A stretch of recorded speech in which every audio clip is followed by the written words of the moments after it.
Honorable James, Thank you, your Chair. time ends at 10 minutes to 6. I want to begin today's engagement by reminding the witness of the mandate of this committee, investigating the allegations made by General Konaze, specifically by organized criminal syndicates and other dodgy characters that has infiltrated SAPS. Specifically, I'm now honed in on that. And with that, I wish to ask you the following brief set of questions. Earlier on, Honorable Shongwe asked about the credibility of a few members, individuals, but you did not have the opportunity to conclude. So I want to ask you if Paul O'Sullivan is a credible person. Credible in which sense, ma'am? You answered briefly earlier on, just credible. Is he credible? You mean about the veracity of what he says? Yeah, is he credible? He usually is on that, but I would say not always. Okay. So There are usually is. instances when he makes an assertion and it's not provable. Right. Jackie Salebi, whom you referred to yesterday as your brother. So credible. when I said he was my brother and you did not allow me to respond, I meant before the controversy with, I think the guy was, I can't remember the name, Italian name guy who he took money from or something. But before that, Glenn Agliotti. yeah, that's probably the name. So my perception of him would change, especially when he goes to prison for that, for taking money. From an alleged drug dealer. Yeah, well, I mean, this alleged is maybe too soft. Yeah. So before that, I saw him as he had left the country earlier than us, set up the youth league and stuff outside. And when we came out of prison, he was there with the, the welfare in the old shell house. So you had somewhere to go. So he didn't come out high and dry from prison. Okay, thank you. But when it becomes evident that he's done wrong, I can't continue to coexist and have the same affection for such a person. Okay. Is Sarah Jane Trent credible Yes. individual? Yeah. Perhaps excessively so. What was Ms. Trent's relationship to you? She was a very close confidant. Confident. Okay. Yeah. You testified that information received from O'Sullivan was credible, right? Jumping from that now, how many successful convictions resulted directly from information provided by Mr. O'Sullivan? So information is, like I indicated, lights the fuse. But that's only the beginning of the process and gets our attention to look there. But really, there's a lot more work that goes in afterwards. So there's nothing you can ascribe solely to his information that he gave. But just give us off the top of your head, 1, 2, 3 of these Oh, investigations. Patlani. Excuse me? Patlani. Patlani, you consider that successful? Has there been a prosecution? Yeah, absolutely. He's got 2 cases he must answer for. Okay. So it's the information led to a prosecution. We would not have been looking at Patlani if the initial fuse was not lit. All right. If it wasn't for Paul O'Sullivan and Ms. Trent. Well, there was a lot of hard work that went into it after that, like at least about 18 months, 2 years work after that. Okay. Unconnected to O'Sullivan. What was the nature of Mr. O'Sullivan's engagement with IPID during your time? Was he an informant, a source, a consultant? What exactly was he? I wouldn't even call him an informant. He was obsessed with corruption, fighting it. Because he was giving you information, does that not come from an informant? Well, sometimes it's a little bit more than an informant, because informant, as the Honorable Member mentioned, you have to give them something. Paul, we gave nothing to. Okay. And Sarah Trent, Jane Trent, also gave nothing to her. Nothing to. Okay. She will volunteer if ever there's a fight against corruption, she will stand there. So she was also just an informant, a consultant. Well, more about the archivist and categorizer of public documents, because this was a headache to put together even. But because there were people, various people who were able to store the stuff. I mean, I've burnt my papers long ago, so I didn't have papers. I wanted to walk past this phase of my life, but other people found the documents. Did you Every- Sorry, ever ma'am. communicate with Ms. Trent about ongoing or active investigations within IPID? No, not that I can recall. Okay. Did you ever provide her with information? Not that I can recall, yeah. Okay. How frequently were you in contact with her regarding investigations or matters related to IPID or SAPS and Mr. O'Sullivan? Once a month, twice a month? Maybe once a month, yeah. Maybe once a month. Okay. I want to take you back to mid-2016, specifically June of that year. Can you recall which major investigations or matters you were involved in at that time? Not specifically, it's 10 years ago. Okay.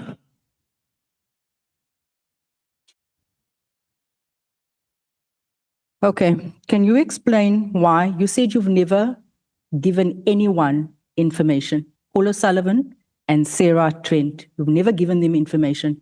That is what you said earlier on. Yeah. You said you spoke to them once. What was it, once a year?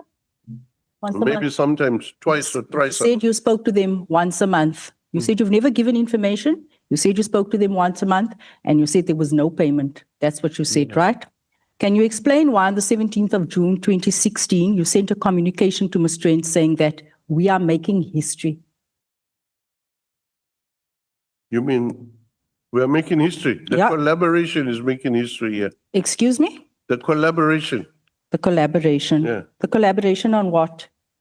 the information provided, the other side of the coin where more deeper investigations are there.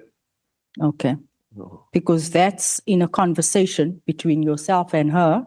Yeah. Here on page 17, WhatsApp conversation, where you said to her, we're making history. Can you explain why on the 13th of December, 2016, you would be passing information? You just said earlier on, you did not pass any information to her.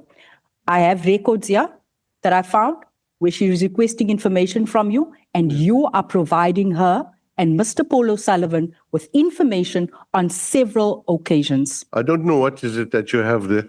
Okay. Who gave it to you? Can you explain? It doesn't matter. Can you explain on 13th December why you'd be passing information to Ms. Trent where you say, get this to Paul right away? That's on page 39. What was it about? The arrest? I'll tell you now. There's so much. I just got this earlier on.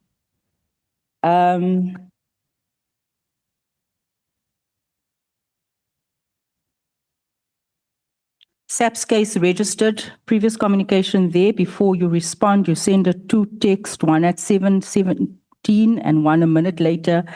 SAPS case registered on 12th of the 12th, Bedford, case number 159-12-2016, suspects McBride, Sibia, O'Sullivan, and Kutsia. Charges for treason, conspiracy for murder, defeating the ends of justice, and you say, get this to Paul right away. Yeah. So this was in Kabinde.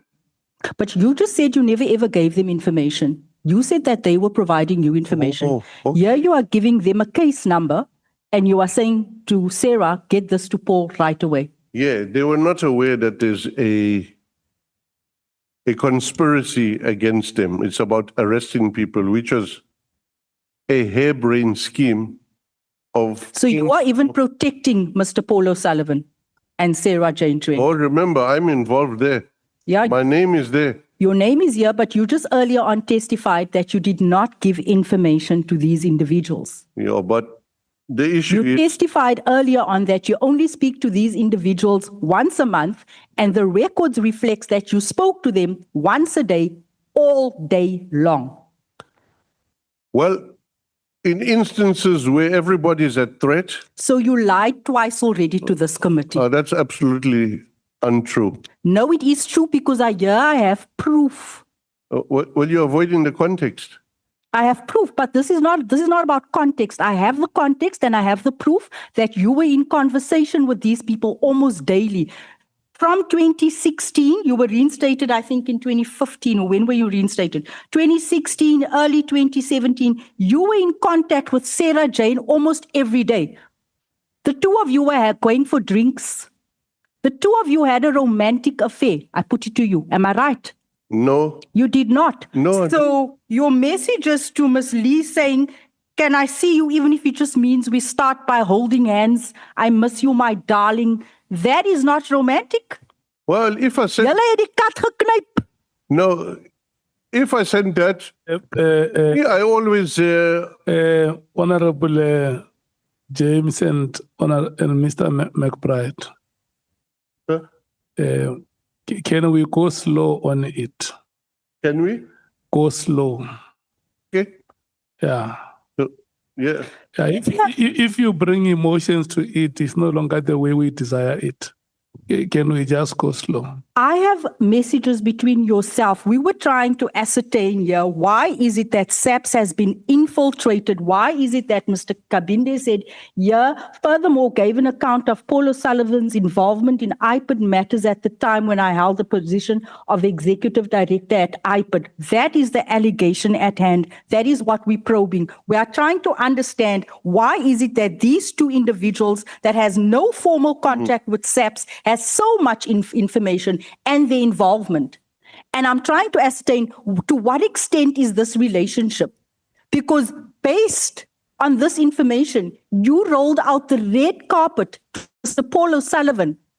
Sarah Jane was the in-between, where she would get information to you and say, don't call Paul so that it doesn't reflect. And you would say to her, don't worry, I've got it covered, I've deleted the information. Yeah. So what information was that? And where did you get that from? Doesn't matter where I got this from. You are meant to answer my questions, not where I've got this information from.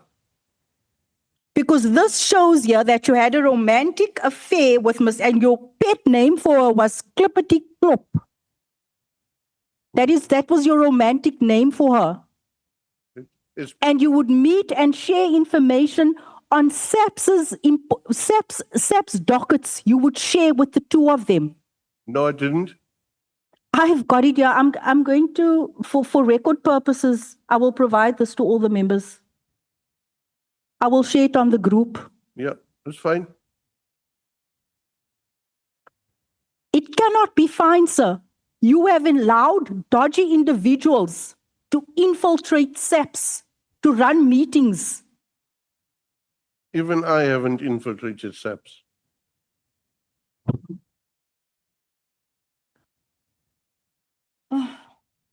So I put it to you that the communication in our possession demonstrates that Mr. Paul O'Sullivan and Ms. Trent were deeply and possibly excessively involved in the work of IPID, and that you permitted two private individuals to embed themselves within IPID's investigation process.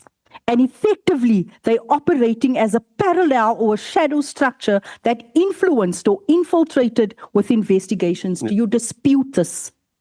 Yeah, disputed. The two cases Patlani is facing got nothing to do with O'Sullivan or his associates. It's a pure clean case against Patlani. You said they were providing you with information. You even sent Sarah Jane messages asking her to scrutinize and get details on people's bank accounts, get details on people's credit history, their status, everything. No. You said earlier on that they had forensic capabilities that SAPS didn't have. Yes, and so credit information is not...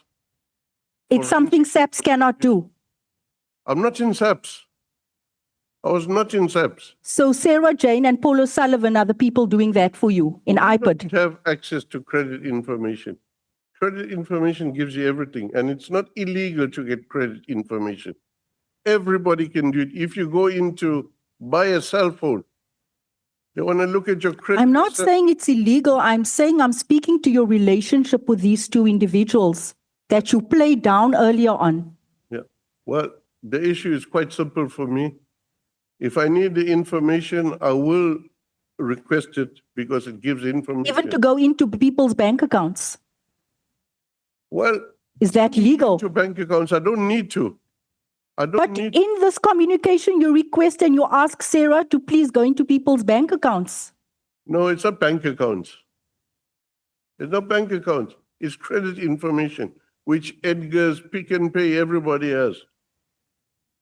And you are not able, so number one top secret So, service agent, Honorable James, you're not able to get that information. Honorable James, so when you say it is credit information, are you making a confession that you made a reference of those matters to her to No, get no, that credit I'm actually information? not, but it wouldn't be out of sorts to request such information somewhere. Normally, we would create internally our own capability to do that, but that would cost money. No, okay. She says to you bank accounts, Yeah, and you say, no, it's not bank account, it's credit information. yeah. What is the context within which that credit information was requested? Or because you get information on cars, houses, connections, who drives cars. That's what you get. Yes, credit information of who? I think whoever the subject of the investigation is, or as SAP says, person of interest. And this person is a private citizen, Sarah Jane. Well, the private citizens at Edgar's are able to get in any one of your accounts. It's a private citizen, yes. Is the answer yes or no? Private citizen also does forensic analysis. It's fine. I agree with you. Yeah.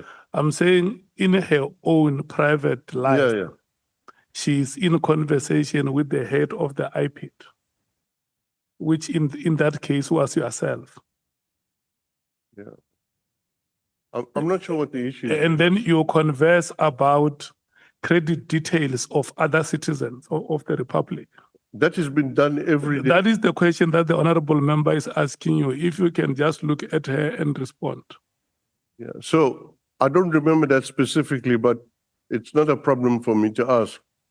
Normally we would ask DPCI and they'll find it for us. They do it all the time. So why didn't you ask DPCI? Why do you go to a private individual to get all your information from? Earlier on, you were hell-bent on telling us that they were providing you with information because SAPS did not have the forensic tools. And now you are saying that, no, actually we do have it. We can actually get it from DPCI.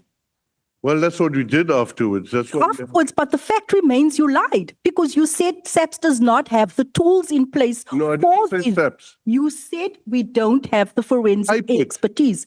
IPID. But still, it IPID falls within SAPS. SAPS. So you go to a private individual, sir. I'd go wherever I have to go. You go wherever, even if it's breaking the law. Let's do like this so that the exchange must not be heated. I want you to have a cordial conversation. Can we go slow on it? I don't have time to go slow. I will give actually you that. wanted- I will give you that time where I interjected.